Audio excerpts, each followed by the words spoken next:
During dinner, my sister said she was pregnant and that the father is my husband.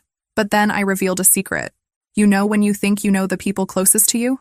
When you believe that? No matter what problems exist, certain lines would never be crossed? Well, I thought so too. My name is Marina, I'm 29 years old, and this is the story of how I discovered that some people are capable of anything to get what they want. It was a Thursday in March when I received news of my promotion. After 4 years working as a project manager at a tech company in Austin, Texas, I would finally be commercial director. I couldn't stop smiling at the office. I called David, my husband, and Beatrice, my younger sister, to share the joy. Let's celebrate at Terrazzo tonight, I suggested. Terrazzo was that chic Italian restaurant downtown, where a meal cost more than minimum wage, but I could afford it. I worked hard for this. I arrived at the restaurant first, wearing that navy blue dress that David always said looked perfect on me. I chose a table in a more secluded corner. I wanted privacy to celebrate. The dining room was full of executives and elegant couples, the kind of environment where I felt comfortable after years building my career. When I saw them arriving together, I found it strange. Beatrice was radiant, with a smile I hadn't seen in a long time, and David seemed nervous. He always got a bit uncomfortable in expensive places. But there was something different that night, a tension in the air that I couldn't identify. Congratulations on the promotion, Mari! Beatrice hugged me with suspicious effusiveness. She was never very demonstrative with affection, especially with me. We ordered a $200 bottle of Chianti, and I started telling them about the new projects I would lead, the 40% salary increase, the possibilities for international growth. Beatrice listened with too much attention. David kept fidgeting with his napkin. Actually, Beatrice interrupted in the middle of my excitement, we also have news to share. She took David's hand across the table, and my stomach knotted inexplicably. I'm pregnant. The world stopped. Literally stopped.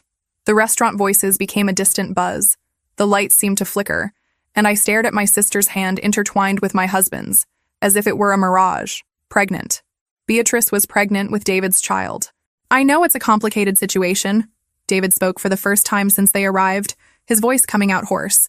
But it happened, and we fell in love. They watched me with a mixture of expectation and poorly disguised satisfaction. It was as if they were waiting for me to explode, scream, make a scene that would give the other tables something interesting to talk about later. But I couldn't do anything but stare. My sister, Beatrice, whom I helped pay for college when our parents couldn't, was there holding my husband's hand, pregnant with his child, telling me this on the day of my promotion. How long? I managed to ask, my voice coming out strangely calm. 3 months, Beatrice replied, running her hand over her still imperceptible belly. It started right after your birthday. My birthday had been in December. It was May. 3 months of betrayal, 3 months of lies, 3 months of them laughing at me while I worked 12 hours a day to get this promotion I so wanted to share with the people I loved. Marina, say something, David asked. And for the first time in years, I really looked at him, really paid attention to the man I had been married to for 4 years. He looked relieved, as if a weight had been lifted from his shoulders, as if this was liberating for him. What do you want me to say? I asked, still in that strange voice that didn't sound like mine. Congratulations? Beatrice laughed, a nervous laugh, but genuine. Look, Mari, I know it's not easy, but these things happen. Love is love, right? And the baby... She ran her hand over her belly again. The baby needs both parents together. I picked up my purse slowly, left 2 $50 bills on the table, more than enough to cover my part of the bill, and stood up. I'm going home. You do whatever you want. As I walked toward the exit, I heard David calling my name, but I didn't turn around. In the wall mirror of the restaurant, I could see their reflections still sitting at the table. Beatrice was smiling. Throughout childhood, Beatrice lived in my shadow, and this irritated her deeply. I was the older daughter, the responsible one, the one who got good grades without having to try very hard. She was the youngest, the spoiled one, the one our parents protected from everything. But for some reason, this was never enough for her. We grew up in a middle-class family in San Antonio. Our father worked as an accountant at an oil company. Our mother was an elementary school teacher. We weren't rich, but we didn't lack anything either. Even so, Beatrice always had the impression that she deserved more. When I got a full scholarship to study business administration at the University of Texas, Beatrice made sure to say it was rich girl's luck. When I graduated with honors and got an internship at a multinational in Austin, she commented that I always knew how to sell myself. When I bought my first apartment at 25, she asked if I wasn't being too ambitious. The worst part is that she really believed she deserved the same things I had, but without the effort. As if success was a matter of luck or favoritism, not hard work and sacrifice. Beatrice studied graphic design at a public university, graduated without much distinction, and since then jumped from job to job, always complaining that bosses didn't recognize her potential. Our parents always tried to balance things out. When I bought my new Honda Civic, they bought a used one for her too. When I started earning well, they increased the help they gave her to pay rent for a small apartment in downtown San Antonio. It was as if they were trying to compensate for my success by keeping Beatrice at the same level, artificially. She always asked about my salary, my investments, the apartment's value. Just sisterly curiosity, she'd say. But there was an intensity in the way she asked that bothered me. Now I understood it wasn't curiosity. It was pure envy, mixed with greed that I refused to see. When I met David at a work party 5 years ago, Beatrice made sure to say he wasn't my type. He was handsome, nice, worked as a salesman at a BMW dealership. He earned reasonably well by Texas standards, about $5,000 a month with commissions, but nothing compared to my $8,000 salary that soon became $12,000. Still, I fell in love. He was fun, affectionate, made me laugh after stressful days at the office. David had a simplicity that attracted me, an uncomplicated way of seeing life that contrasted with my nature of always planning 3 steps ahead. Beatrice was always polite with David, but I noticed a certain tension, especially when we all went out together and the bill arrived. David sometimes felt embarrassed when I paid for restaurants that cost $100 per person, or when we bought concert tickets that cost $200 each. Beatrice observed all this with that calculating look I knew well, but preferred to ignore. "You support him, don't you?" she asked once, when David went to the bathroom during a family lunch at Olive Garden. "I don't support him," I replied, irritated. "We split things proportionally to our income." It was true. David paid the bills he could, groceries, gas, some household bills, and I covered the rest. It worked for us. But for Beatrice, that was more proof that I had too much luck. A brilliant career, a beautiful 2-bedroom apartment in Austin, a dedicated husband, investments that grew month by month, as if I hadn't fought for every achievement, as if everything had fallen from the sky. I got home, and the apartment was exactly as I had left it that morning. Made bed, dishes washed, everything in place. It was strange how life could completely fall apart, and things could remain exactly the same. David's toothbrush was still there in the bathroom, his clothes in the closet, that ridiculous Dallas Cowboys mug he'd gotten in a dealership promotion. I sat on the beige leather sofa in the living room, still in my dress and high heels, and stared into the void. My head was strangely quiet, as if my brain had shut down the emotion processing system. I knew I should be crying, screaming, breaking things, but all I felt was a kind of numbness, like when you hit your elbow and can't feel your arm for a few minutes. David didn't come home that night, obviously. At 2 in the morning, I received a message. "I'm at B's house. We'll talk tomorrow. B." He called my sister B, as if they'd been intimate for years, as if I didn't exist, as if our 4 years of marriage were just an inconvenient obstacle that had finally been removed. I spent the night awake, walking through the 120 square meters of the apartment, trying to understand how I had gotten there. How hadn't I noticed the signs? Were there signs? David working later in recent weeks. Beatrice asking about my schedule whenever she called. Both of them arriving together at the restaurant as if it were the most natural thing in the world. Now that I thought about it, Beatrice had appeared a lot in Austin in recent months. "I came to see some clients," she'd say. Beatrice worked as a freelance graphic designer, so it was plausible that she had projects in the city. But Austin was only an hour and a half from San Antonio. Why did she always stay in hotels? Why didn't she ever ask to sleep on my couch like she used to? When the sun rose, I was still on the couch, with my dress wrinkled and makeup smeared. My iPhone showed 17 missed calls from my mother. Beatrice had told her everything, probably in a romanticized version where they were 2 lovers who couldn't resist the cruel fate that made them meet through me. I called the office and said I wouldn't be going to work.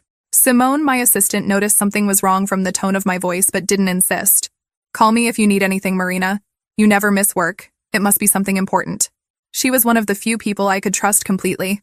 I went to take a shower, trying to wash away the sticky feeling from that night. Under the hot water, I finally cried. Not dramatic movie tears, but that tired crying of someone who had just lost 2 important people at once. My sister and my husband. The 2 I loved most in the world had betrayed me in the cruelest way possible. When I got out of the shower, I had 3 messages from Beatrice. "Mari, we need to talk. It wasn't how we wanted you to find out. Call me, please. I know it's difficult, but we can resolve this like adults." I deleted them all without responding. For the first time in years, I spent the entire day doing absolutely nothing productive. I watched Netflix, ordered Chinese food that cost $40 and arrived cold, ignored the phone that rang every 2 hours. It was as if I needed a whole day to process the fact that my life had completely changed overnight. That evening, David showed up to get some clothes. He still had the keys, still felt entitled to enter the apartment I had bought alone as if nothing had happened. He tried to talk, explain, justify himself while packing a suitcase with his things. It wasn't planned, Mari. It just happened. As if betrayal were a meteorological accident, something beyond human control. B was going through a difficult time, needed someone to talk to. How long have you been together? I asked, watching him fold the polo shirts I had bought for him at Nordstrom. Officially? Since January. 4 months. 4 months of lies, fake kisses, empty I love yous before sleep. While I worked 60 hours a week to get the promotion, dreaming of our future together, he was building a new life with my sister. I'm going to find a lawyer, I warned, sitting on the king-size bed I had bought the year before. David stopped packing his suitcase and looked at me for the first time since he arrived. Mari, it doesn't have to be like this. We can resolve everything among ourselves civilly. Divide things fairly without complications. Civilly. Divide things fairly. As if betrayal were an issue that could be resolved with politeness and goodwill.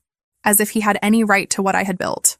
After he left taking 2 suitcases and promising to come back on the weekend to get the rest, I called Helena, my best friend since college and a family law attorney in Houston. I told her everything, trying to keep my voice steady. Helena listened to me in silence and when I finished, sighed deeply. Marina, I'm so sorry. I know how much you loved him and trusted your sister. She paused.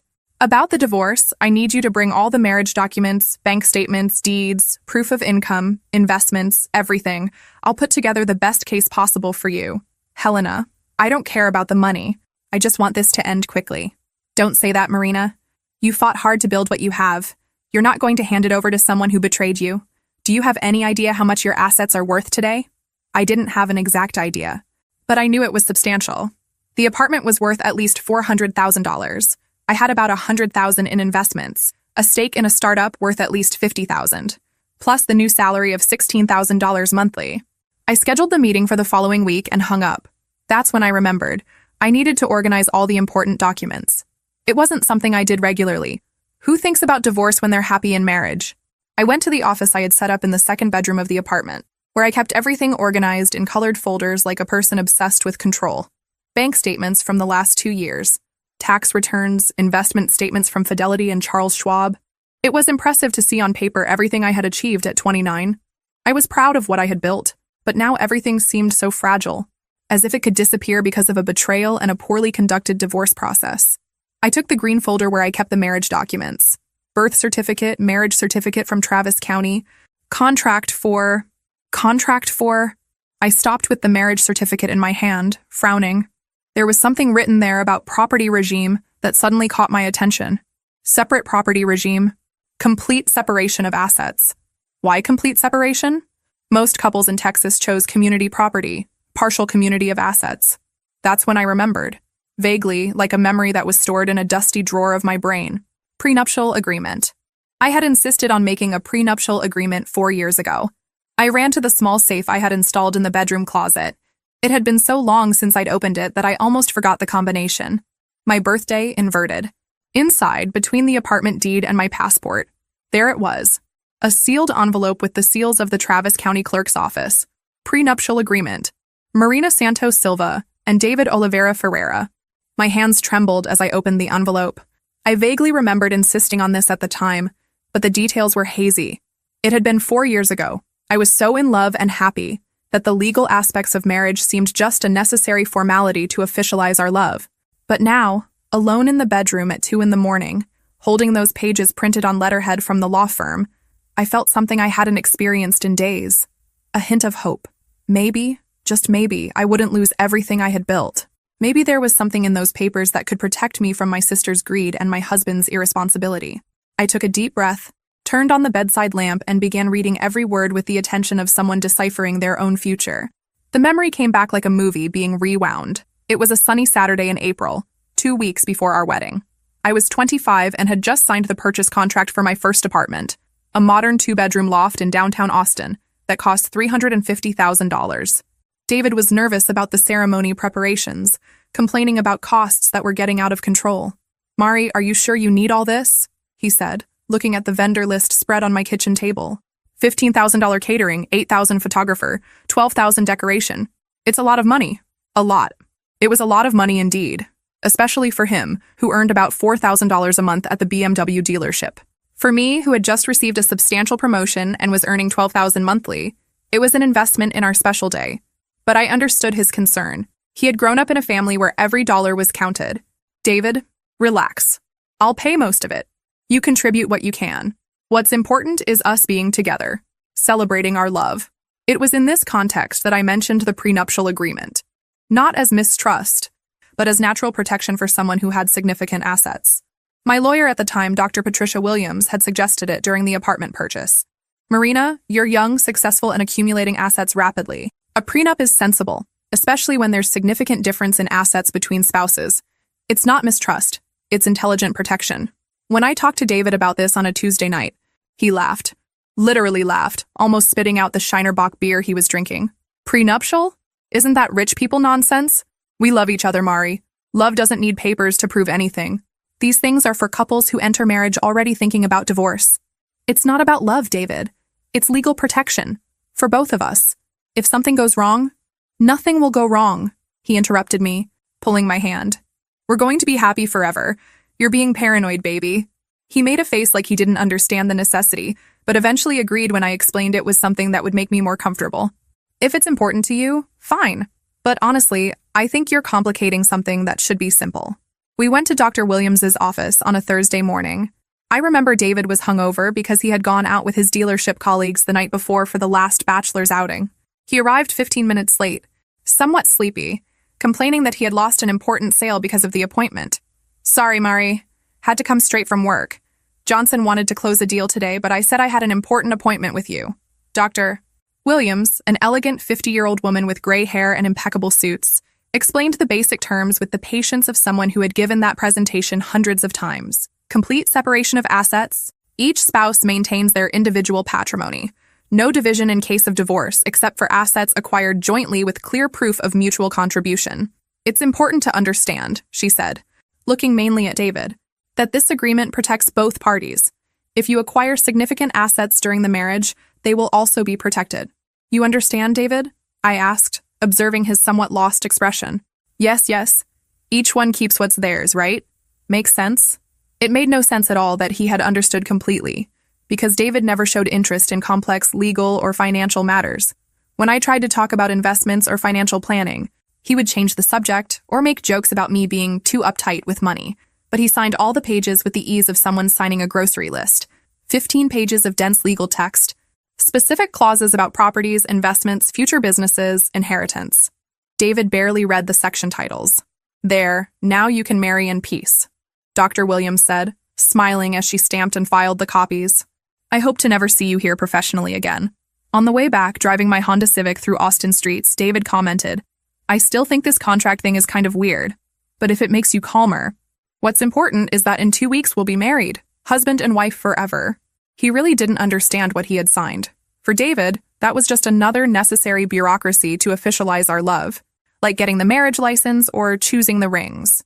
He didn't comprehend that he was giving up any right to my present and future patrimony.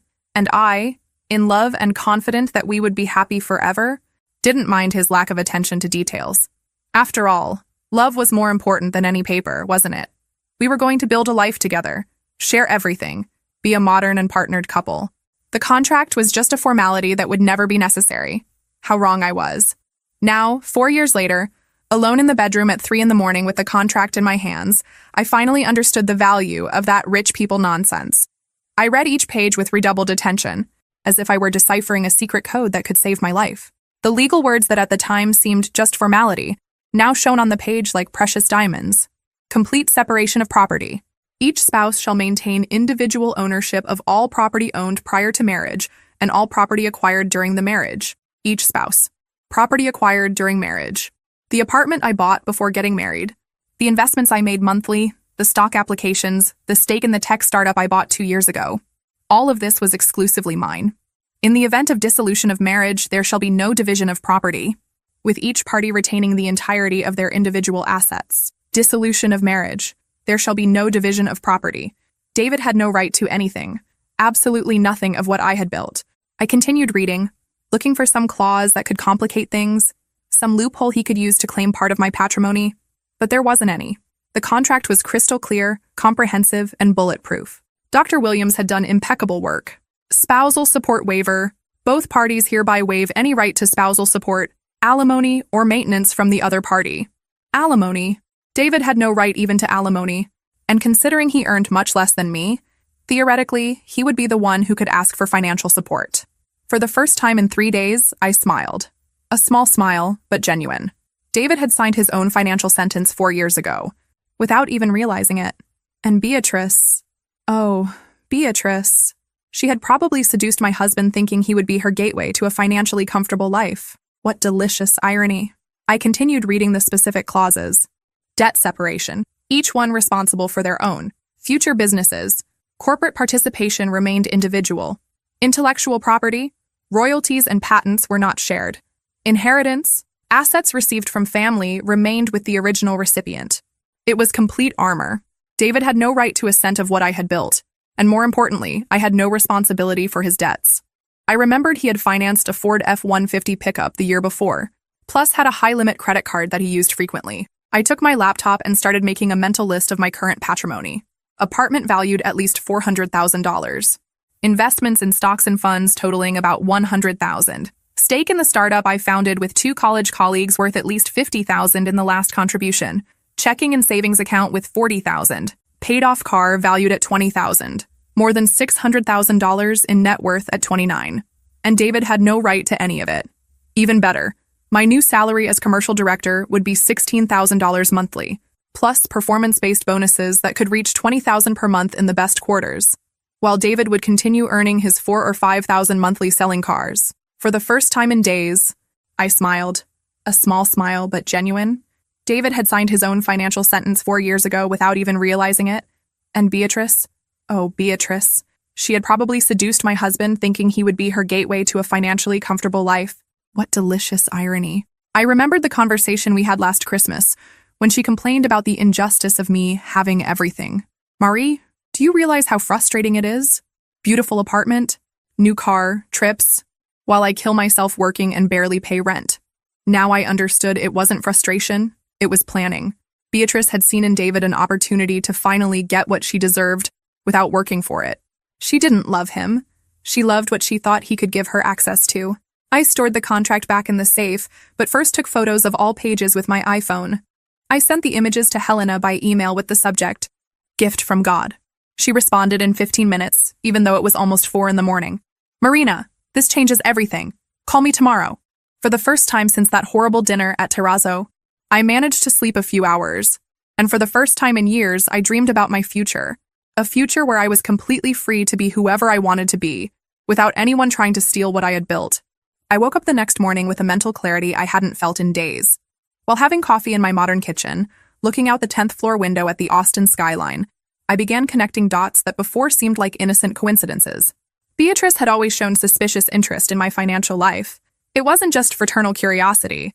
There was a calculating intensity in her questions that now made complete sense. "How much do you pay in rent for this apartment?" she had asked during a visit last year. When I explained it was financed, not rented, her eyes lit up. "Wow, it must be worth a fortune." She asked about my salary with uncommon frequency. "Mari, how much are you earning now?" "Just to situate myself in the market," she'd say, as if she were comparing with her own opportunities as a freelancer. When I mentioned I was investing in stocks, she wanted to know specific amounts. "I'm thinking about starting to invest too. I need a reference." I remembered a specific conversation during last year's Christmas. We were at our parents' house in San Antonio, and Beatrice had had a few too many glasses of wine. "Mari, do you realize how frustrating it is to see you having everything? Beautiful apartment, new car, trips, expensive clothes, while I kill myself working and can barely pay rent. Beatrice, you can have all this too. It's a matter of working hard and making smart choices," I replied, trying to be encouraging. "Oh, sure. Everyone has the same opportunities, right? You were always the perfect daughter, the smart one, the one who gets everything easy. I have to kill myself to get crumbs." At the time, I thought it was just the wine talking. Now I realized it was envy and resentment accumulated over years. Beatrice genuinely believed she deserved what I had, but without the corresponding effort. And David, poor David. He was never an ambitious person financially. He was satisfied with his dealership salary, with his simple life of weekend beer and football on television. But I noticed how he sometimes looked at the things I bought with a mixture of admiration and discomfort. $400 for a purse, Mari? That's almost my rent, he commented when I bought a coach at Nordstrom. It wasn't criticism. It was more like he was trying to process a financial world completely different from his. Beatrice had probably planted seeds in his head. Imagine when you two get divorced, David.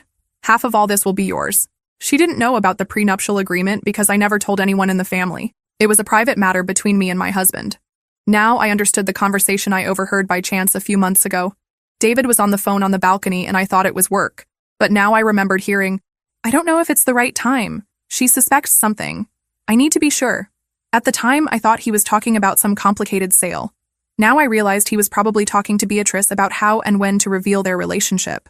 The most painful part was realizing they had planned that moment at the restaurant.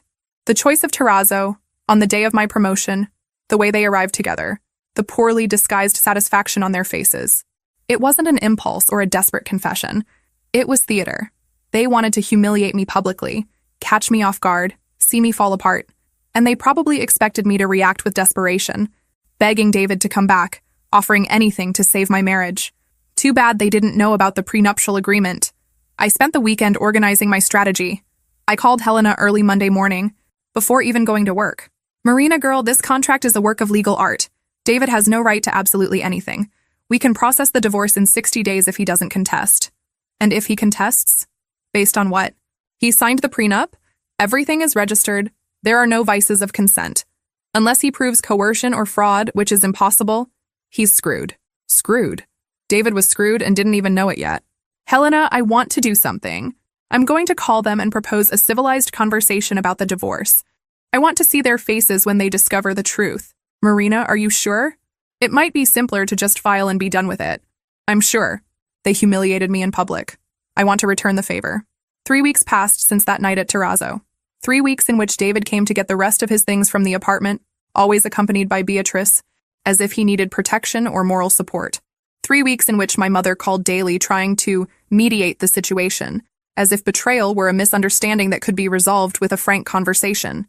"Marina, dear, I know you're hurt, but these things happen. David has always been a good boy and Beatrice is pregnant. Can't you think about the baby? Think about the baby. The baby that my sister was using as an excuse to steal my husband and, consequently, my patrimony. Mom, I won't discuss this. David and I are getting divorced, period. But Marina, you built a life together. The apartment, the plans. Ah, yes. The apartment. The plans. My mother also believed David had a right to half of everything. Beatrice had probably filled the whole family's heads with stories about how I was selfish and petty for not graciously accepting the betrayal. In the 4th week, I called Beatrice. She answered on the 2nd ring as if she were waiting for my call. "Mari, so good that you called. We really need to talk." "Hi, B. Look, I thought a lot about this whole situation, and I think you guys are right. There's no point in holding grudges. We're adults. These things happen." Silence on the other end of the line. She wasn't expecting this reaction. "Really? You're okay with this?" "I'm trying to accept it. I mean, you fell in love, right? It wasn't anyone's fault. And now there's the baby to think about. Wow, Mari, you can't imagine how relieved I am hearing this." David was so worried, thinking you were going to make drama, complicate the divorce. Complicate the divorce. How interesting. As if I were the complicated person in the story. Not at all. Can we meet to talk civilly about how to resolve everything? Without fights, just to settle things like adults. Maybe dinner again, but this time for closure, not for surprises? Beatrice laughed nervously. "Of course, that would be great. David will be so happy. He was afraid you would, well, make a scene." "No, imagine. Scene for what? Let's meet at Terrazzo again, since that's where it all started." "Saturday night?" "Perfect. Mari, you can't imagine how important this is for us. Especially now, with the baby coming." I hung up the phone smiling. Saturday night would be interesting. Very interesting. I spent the following days preparing like an actress rehearsing for the performance of her life. I chose the outfit, an elegant black dress that conveyed seriousness and control. I practiced in the mirror the calm and resigned expression I wanted to maintain throughout the entire conversation. Helena thought the idea was risky. "Marina, are you sure you want to do this? It might be more efficient to simply notify them through a lawyer." "Helena, they humiliated me in public. They planned everything to see me fall apart in front of a restaurant full of people. They deserve the same treatment. And if they suspect something, they won't suspect. They're too busy planning how to spend my inheritance. I arrived at Terrazzo on Saturday punctually at 8 at night. I asked for the same table as last time. The maitre d' recognized me and made a comment about hoping tonight would be a happier night. If he only knew. David and Beatrice arrived together again, but this time the atmosphere was completely different. They were relaxed, smiling, holding hands like a couple in love who could finally show themselves in public. Beatrice wore a dress that highlighted her still small but noticeable belly. "Mari!" Beatrice hugged me with genuine effusiveness. "You look beautiful. Is that dress new?" "Thank you. You both look well too. How's the pregnancy?" "Great. We're already thinking about names. David wants Michael if it's a boy. I prefer Gabriel." David pulled out the chair for Beatrice to sit, a chivalrous gesture he rarely made for me. "Marina, thank you for agreeing to talk like this. Peacefully, I was afraid that I would make drama? Imagine, David. We're all adults here. We ordered the same bottle of Chianti as last time. The irony wasn't lost on any of us, but this time the atmosphere was one of disguised celebration. They thought they had won the grand prize. "So," David said after the first sip, "about the divorce, we wanted to propose doing everything amicably. Divide things fairly without complications." "Divide things fairly," I repeated, savoring the words. "Tell me more about this, David. What do you consider fair?" Beatrice and David exchanged a quick glance. They had rehearsed this conversation. "Well, we can sell the apartment and split it 50-50. The investments too. And now with your new promotion, alimony will help a lot until I can stabilize with B and the baby." Alimony. He really believed I would pay alimony to him while he raised a child with my sister. I slowly picked up my purse as if I were looking for something specific. David and Beatrice watched me expectantly, probably thinking I was going to take out some divorce documents for us to sign right there, in a friendly reconciliation that would benefit them immensely. Instead, I placed the courthouse envelope with the prenuptial agreement on the table. The paper, yellowed by time, made a dry sound when it hit the wood. "Before we talk about division, I need to clarify something important that you seem to have forgotten." David frowned, looking at the envelope. "What is that?" "Our prenuptial agreement, David. Remember? The one you signed 4 years ago, saying it was rich people nonsense?" The color instantly drained from his face. Beatrice looked confused between the two of us. "What agreement? You made a prenuptial agreement?" "We did. And David signed it without even reading it properly." I took the pages out of the envelope and placed them on the table, open so both could see. "Complete separation of assets. Do you remember what that means?" David picked up the pages with trembling hands. His eyes ran over the lines, trying to process words he clearly didn't understand completely 4 years ago. "Calm down, Mari," Beatrice said, her voice losing its previous confidence. "Even with an agreement, you were married. There's partial community property, division of assets acquired during marriage. Not when there's complete separation of assets, Beatrice." I pointed to the specific clause. "It's here. Each spouse shall maintain individual ownership of all property owned prior to marriage and all property acquired during the marriage. Everything acquired during marriage also stays with whoever acquired it." "But this can't be legal," David protested, his voice rising an octave. "The apartment, the investments. I live there. I contributed to expenses. You contributed $300 a month for groceries and gas, David. I paid the $1,800 for financing, the $200 for condo fees, internet, electricity, phone, insurance. Your $300 doesn't give you property rights over a $400,000 apartment." Beatrice frantically flipped through the pages, as if looking for some loophole, some salvation. "But alimony. He has a right to alimony." I smiled for the first time that night. Page 5, Section 3. Spousal support waiver. Both parties hereby waive any right to spousal support, alimony, or maintenance. David waived his right to alimony when he signed this. "I didn't know what I was signing," David shouted, drawing attention from neighboring tables. "You tricked me." "I tricked you?" "David, you were there when the lawyer explained each clause. You said you understood. There are witnesses. Everything is registered at the courthouse." The expression on Beatrice's face was changing from confusion to horror. Reality was hitting like a runaway train. "You mean he has no right to anything?" "Nothing. Zero. Zilch." I put the papers back in the envelope. David leaves the marriage exactly as he entered, with his financed pickup, his clothes, and his credit card debts. David ran his hand over his face, finally understanding the magnitude of the situation. "Marina, for God's sake, we can talk about this. You can't leave me with nothing. I'm going to have a child to support." "You are going to have a child to support," I emphasized, "with your car salesman salary, which, by the way, with child support will be quite tight." "Child support?" Beatrice asked, her voice coming out as a whisper. "Of course. the father has to pay child support. In Texas, it's usually 20% of net income for one child. If David earns $5,000 gross, about $3,800 net remains. 20% of that is $760 per month, forever, until the child turns 18. The two looked at each other in panic. They clearly hadn't done these calculations. Plus medical expenses, daycare when necessary, clothes, education. It's going to be quite expensive to have a baby, guys. David sank into his chair.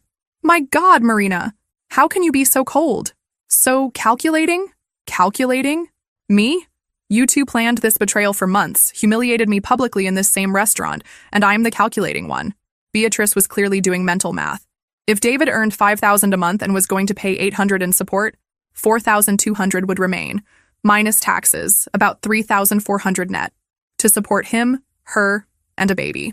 Beatrice, how much do you earn as a freelancer again? I asked, knowing the answer well. It varies, about $2,000 a month when there are projects. About $2,000 when there are projects. So you'll live on $5,400 monthly at best, for 3 people. Living where?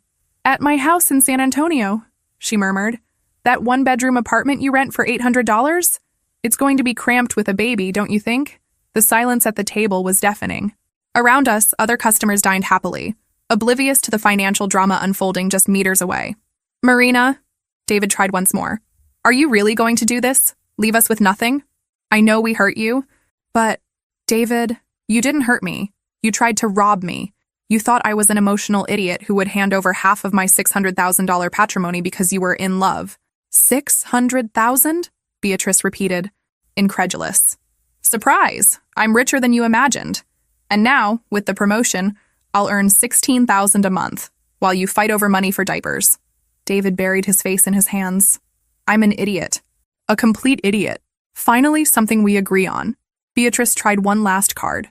Mari, you're my sister. We've always been family. You can't abandon us like this.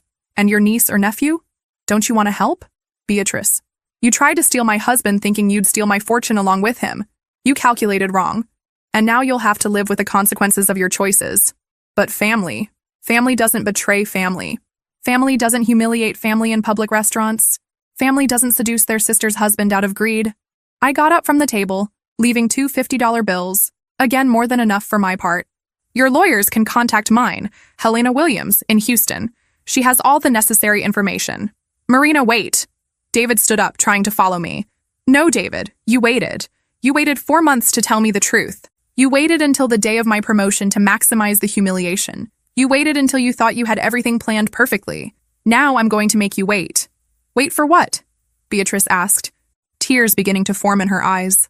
Wait to see what it's like to be poor. What it's like to live counting pennies. What it's like not being able to pay for dinner at a $200 restaurant. I stopped at the door, looking back at both of them. Maybe now you'll understand why I work so hard to have what I have, and why I protect what's mine. I left Terrazzo hearing Beatrice start to cry and David cursing under his breath. In the parking lot, sitting in my car, I allowed myself a moment of pure satisfaction. They had tried to destroy me and ended up destroying themselves. My phone rang. It was Helena. So, how was the theater? Better than Broadway. You should have seen their faces when they understood they wouldn't get anything. Marina, you're diabolical, and I completely approve. Helena, can I file for divorce tomorrow? I can file the papers Monday. In 60 days, you'll be free, and they'll still be poor. I drove home smiling for the first time in weeks. Actually, smiling more than I had smiled in years. 6 months later, life had settled into a new normalcy that I had never imagined possible. The divorce was finalized in exactly 60 days. David didn't contest, probably because any competent lawyer would have explained that he didn't have the slightest chance of winning. Helena did impeccable work, and I officially became single on a sunny July morning. Through social media and my mother's inevitable comments, I followed from afar the reality that David and Beatrice were facing. It was like watching a car accident in slow motion. You know you should look away, but you can't. David continued working at the BMW dealership, but things weren't easy. With the unstable economy, luxury car sales had decreased, and his commission had plummeted along with it. According to my mother, he was earning about $3,500 a month, much less than the $5,000 he used to make. Marina, David is going through difficulties, my mother said during one of our weekly phone conversations. With the baby's support, very little is left for him to live on. What a shame, I replied, without a hint of genuine sympathy. But babies are expensive.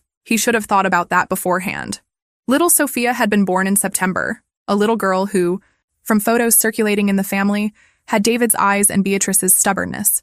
The $800 monthly child support was being automatically deducted from David's salary, leaving even less money for his own expenses. Beatrice had moved back to our parents' house in San Antonio. The one-bedroom apartment she rented was impossible for a couple with a baby, and even splitting bills, they couldn't afford anything bigger. Our parents, already retired and living on limited income, now supported 3 adults and a baby on my father's retirement. Beatrice is trying to get more clients, but it's difficult with the baby, my mother continued. And David? He seems so tired lately, working late, driving an hour and a half every day between Austin and San Antonio. David had tried to move to San Antonio to be closer to the family, but couldn't get a transfer at the dealership. Now he made the daily commute, spending a fortune on gas he could barely afford. He asked to talk to you, my mother said hesitantly. Maybe you could resolve some things. Mom, we have nothing to resolve. The divorce is finalized, he has a new family, let everyone follow their own life. It was true. I had followed my life spectacularly. With the divorce resolved and the betrayal overcome, my energy multiplied exponentially. I concentrated all my strength on my career and business, and the results exceeded my most optimistic expectations. As commercial director, I beat all first quarter targets, securing the maximum bonus. My effective salary reached $22,000 a month in some periods.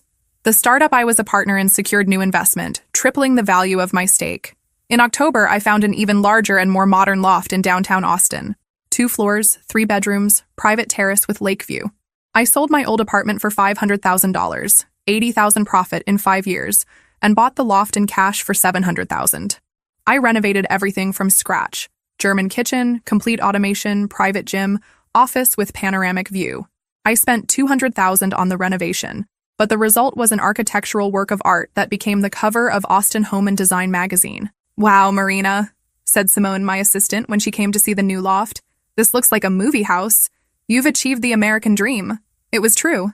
At 30, I had a net worth of over $1 million, a solid career at an international company, and complete freedom to do whatever I wanted. I traveled to Europe 3 times that year. Paris, Rome, Barcelona. Always alone, always first class, always staying at the best hotels. I bought clothes at boutiques I previously considered too expensive, dined at Michelin-starred restaurants, shopped without looking at prices. The loneliness? Curiously, I didn't feel it. After years of being betrayed by those I trusted most, the peace of being alone was almost addictive. I didn't need to explain my expenses to anyone, didn't need to consider others' opinions in my decisions, didn't need to share my space or my time. I started therapy, not for sadness, but for growth. Dr. Rebecca Chen, an incredible psychologist of Asian origin, helped me process not just the betrayal, but years of toxic relationships disguised as family love. Marina, you grew up believing you had to take care of everyone around you, she said in one session. Your sister, your parents, your ex-husband. When was the last time someone took care of you? It was a simple question that made me cry for 15 minutes. I had always been the provider, the responsible one, the problem solver. I never stopped to think if anyone was taking care of me. Maybe it's time for you to put yourself first, Dr. Chen suggested, and discover who you are when you're not supporting other people. That's exactly what I did. During the holiday season, I received several messages from Beatrice. First reconciliation attempts, then direct requests for financial help. Mari, I know you're upset, but we're sisters. Sophia is your niece. Can't you at least help with some baby things? Marina, expenses with Sophia are very high. Diapers, medicine, pediatrician. David is killing himself working but can't cover everything. Mari, for God's sake. Answer my messages. We need help and you're the only person in the family who can afford it. I read them all without responding. I blocked the number after the 10th message. My mother tried to mediate. Marina, whatever the hurt, the child is innocent. Don't you want to meet your niece? Mom, when Beatrice decided to seduce my husband, she made a choice. Now she's living with the consequences of that choice. It's not my responsibility to solve the financial problems they created. But you have so much money. I have so much money because I worked hard to have it, and because I protected what I built. If Beatrice wanted financial stability for her child, she should have thought about that before getting pregnant by a man who earns $4,000 a month. It was harsh with my mother, but necessary. The whole family had gotten used to the idea that I was the personal emergency bank for any crisis. Not anymore. On my 30th birthday in December, I organized a party at the new loft. I invited work colleagues, college friends, some people I met traveling, 50 elegant people, French champagne, professional catering, live musician. Looking out my terrace window at the Austin lights, with a glass of Dom Perignon in my hand and surrounded by people who genuinely enjoyed my company, I felt deep gratitude. Gratitude that David had betrayed me. Without the betrayal, I would never have discovered my own strength, never would have learned to set boundaries, never would have realized I could be completely happy alone. Gratitude for the prenuptial agreement that my younger self had the wisdom to make. Those papers saved me from years of legal battle and allowed me to start over immediately. Gratitude even for Beatrice. Without her envy and greed, I never would have learned that not all family deserves unconditional loyalty. Some people are toxic regardless of blood ties. The week after my birthday, I received one last contact attempt. Not from Beatrice or David, but from my father. Marina, your mother didn't want me to call, but I need to talk to you. Things are very difficult here at home. David lost his job at the dealership last week. Year-end cuts. My father rarely interfered in family conflicts. When he called, it was because the situation was really critical. And what do you want me to do, Dad? I don't know, daughter. I don't know what to do anymore. There are 4 people here at home, a small child, and now, without David's income. Your mother is talking about going back to work, but she's 70 years old. I felt a pang of guilt. Genuine, for the first time in months. My parents weren't to blame for the situation. They were just trying to help a daughter in difficulties as parents do. Dad, I can help you, but I won't give money to David or Beatrice directly. If you need something specific, electric bill, groceries, pediatrician for Sophia, send me the bills and I'll pay them directly. Marina, that's my offer. I'll help you, who are innocent in this story. But I won't finance the bad choices David and Beatrice made. My father accepted, relieved. In the following months, I received some bills by email. $200 electric bill, $300 groceries, $150 pediatric consultation. Trivial amounts for me, but they made a difference for them. I never had direct contact with David or Beatrice again. According to my father, David got a job at a smaller dealership, earning half what he used to earn. Beatrice continued doing sporadic freelance work, but with a small child, it was impossible to work full-time. They had moved to a trailer park in San Antonio. $500 monthly rent for a tiny space, but it was what they could afford. Sophia's support continued being automatically deducted, leaving even less money for them. They fight a lot about money, my father told me in a conversation. David blames Beatrice for insisting on the divorce. Beatrice blames him for losing his job. It's a cycle. It was exactly what I imagined would happen. When people get together for wrong reasons, greed, envy, opportunism, and financial reality knocks on the door. False love disappears quickly. 2 years after the betrayal, my life was completely transformed. Not just financially, but emotionally. I learned to say no without guilt. I learned that self-esteem is non-negotiable. I learned that some people are incapable of genuinely loving. They can only see other people as resources to be exploited. I started dating Daniel, an architect I met at an art exhibition. He had his own successful company, his own resources, his own ambitions. Our relationship was based on real partnership, not financial or emotional dependence. You have impressive strength, he told me one night, while we dined on my loft's terrace, but also an inner peace that's rare. He was right. I had found a peace that came from knowing exactly who I was and what I deserved. I no longer needed anyone's approval, no longer needed to support people who didn't contribute to my life. Sophia turned 2 without me meeting her personally.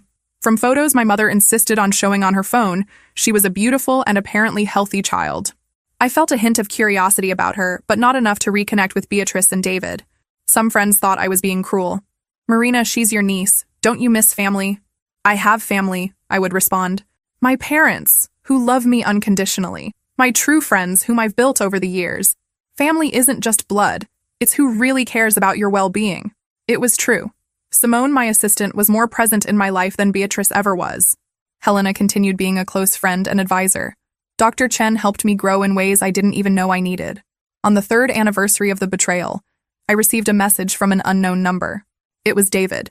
Marina, I know you don't want to talk to me, but I need to tell you something.